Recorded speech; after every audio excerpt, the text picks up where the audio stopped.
I'm angry. And I think I'm mostly angry because I didn't think of this first. Canadian couple makes more than $70,000 by bulk buying disinfectant wipes and selling them at 4 times the price on Amazon during this panic. Manny Ranga, 38, and his wife Violeta Perez, 37, sold disinfectant wipes at more than 4 times their regular retail price in a price gouging scheme.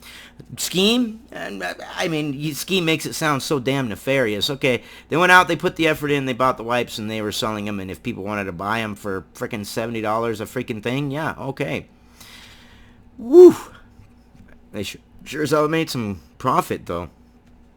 A couple from Canada have told how they made $72,000 buying massive quantities of Lysol disinfectant wipes and then resold them at overinflated rates on Amazon in order to take advantage of panic buyers amid the coronavirus pandemic. Manny Ranga, 38, along with his wife Violeta Perez, 37, from Vancouver, Canada, bought boxes of the wipes from their local Costco, only to resell them at upwards of 4 times what they paid. A package of wipes, which usually retails around $14.50, was being sold online in the couple's Amazon Market store for $64.50. Those little things right there. Looks like he's also got some tissue paper in there. Yep, that's a lot of wipes. $64. So that's 1, 2, 3, 4, 5. That's like almost $500 just for that little box right there. Wow, man. Wow. The couple got their idea for the price gouging scheme while they were preparing for the outbreak themselves when someone stopped them in the parking lot and offered to pay double for their purchases. And so they went right back in and bought more. Hey, capitalism. It's a big opportunity with all these products, Ranga said to Toronto Star. I've got to pay the bills. With a regular job, I won't be making this money. I know it won't last forever. Everything we do, we're in the moment, Perez said. We're hustlers. Yeah. Well, you can't blame the hustle. I mean, don't blame the player, blame the game, right? The pair used a truck to travel around the area where they lived in order to visit several Costco locations and stock up on supplies, including wipes and hand sanitizer.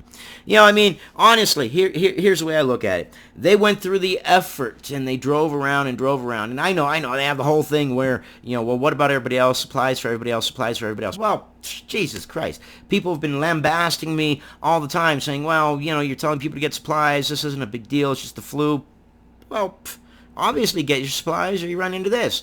So you listen to the voice of reason and say, most likely it's going to blow over. Most likely nothing's going to happen. But we still want to be prepared because we'd rather have it and not need it than need it and not have it. But a lot of people didn't. And if you didn't, well, then you're going to be paying more. I mean, that's the way the world works. I don't know what to tell you. And I've been telling people for a while, yeah, get your supplies. Don't panic, but get your supplies. Well, now, if you haven't gotten your supplies, you kind of almost have to panic to get your supplies because other people have panicked and got their supplies, and now supplies are running low. Who'd have thunk it? One Costco threatened to limit how much people could purchase, but Perez kicked up a fuss saying that it was not fair because other people were also ripping off other people by artificially boosting prices. Although the couple are currently not selling anything via Amazon, one review stated, "Seller canceled my order the day before delivery only to put it back online and jack up the price." Yeah. See, that I don't agree with. If you have a price and you name a price and it's not high enough for you, well, you've made the mistake. You're stuck to that price. You sell it at the price that you had it at and jack the next set of products up, not the ones that you've already sold. It's just a business I'm doing right now, said Ranga to CTV, adding that he had been selling the items for probably like 3 or 4 weeks. The government's not helping us pay our bills, he said. Kids can't go to school. My kids go to private school. I pay $20,000 a year on private school, and they're not returning it. Mentioning that you go pay $20,000 a year on private school and your kids go to private school, I mean, it shouldn't. But it's going to make people not like you more. And I know it shouldn't. But people are going to look at that and be like, you go to private school, it's $20,000 a year, and here you are buying all this Lysol and jacking up the price and yeah, okay. You know what's making money? The shipping companies, he added. Amazon's making money on it too. Amazon has said it has policies in place to prevent opportunistic price gouging schemes, and along with eBay has begun cracking down on such listings. There's no place for price gouging on Amazon, a statement from the company reads. Well, why not? Well, why not? You have a product, and people have an opportunity that something's happening and this product is going to go in high demand, and people know that it's going to go in high demand. And people have a choice to get it now or get it later. And they get it now, and then they go to a bunch of places, and they get it, and, well, okay, get your supplies early. And I know there's the other side of the coin, too. You show up to a Costco, you buy all the disinfectant, how's anybody else going to get any?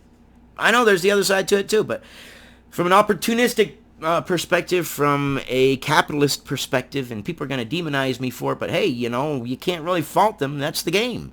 They're just playing the game better than everybody else right now. Just saying. We are disappointed that bad actors are attempting to artificially raise prices on basic need products during a global health crisis. And, in line with our long-standing policy, we have recently blocked or removed tens of thousands of offers. We continue to actively monitor our stores and remove offers that violate our policies.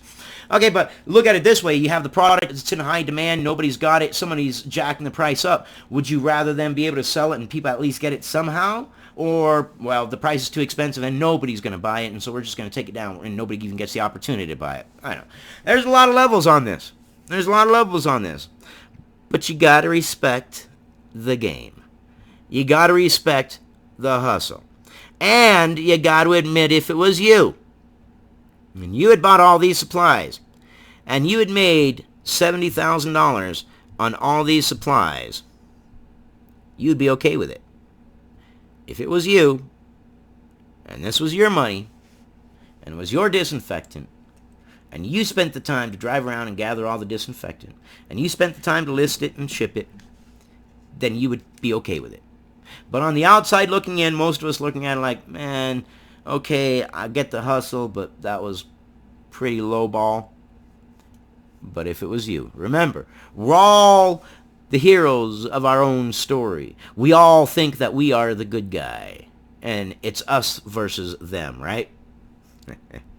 Well, what can you say? $70,000. Wow. They made a lot of money. A lot of money. Well, that's what I got on this one. I'll see you guys on the next one, but you got to respect the hustle.